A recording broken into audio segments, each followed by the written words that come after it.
Law of attraction यानी कि आकर्षण के सिद्धांत हमें ये बताता है कि जैसा हम सोचेंगे या जैसा हम पाना चाहते हैं, हम उस चीज़ को अपनी ओर आकर्षित कर सकते हैं, यानी कि अट्रैक्ट कर सकते हैं,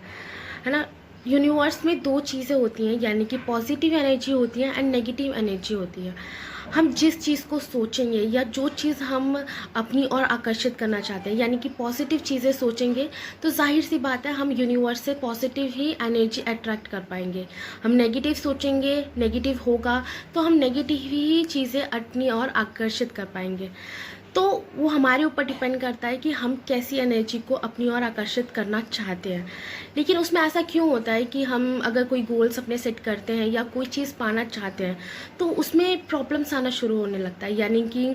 उसका उल्टा होना शुरू हो जाता है जैसा हम सोचते हैं उसका। वो इसलिए होता है, ऐसा इसलिए होता है क्योंकि जो आपने गोल सेट किए हैं, जो पाना चाहते हो, उसमें जो प्रॉब्लम्स बाद में आनी होती है वो आप अपने टाइमलाइन से खींच के अभी ले आते हो उस प्रॉब्लम्स को। दरअसल यूनिवर्स आपको चेक करता है कि जो चीज़ आप पाना चाहते हो या जो चीज़ चाहते हो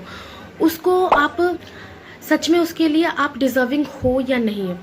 वो ये चेक करती है यूनिवर्स कि अगर जो चीज़ आप पाना चाहते हो तो उसके लिए वाकई में आप डिज़र्विंग हो कि नहीं। क्योंकि अगर आप स्ट्रगल भरी लाइफ को ही छोड़ देते हो, यानी कि जो भी प्रॉब्लम्स आ रही है उसको आप छोड़ देते हो, उसको सॉल्व ही नहीं करते हो, उस प्रॉब्लम से दूर भाग जाते हो, तो जाहिर सी बात है यूनिवर्स को यही पता लगेगा कि भाई ये तो इस प्रॉब्लम्स को ही सॉल्व नहीं कर पा रहा है, तो ये इस गोल्स के लिए या जो भी अचीव करना चाहते हो उसके लिए डिज़र्विंग है ही नहीं, डिज़र्विंग लगेगा ही नहीं।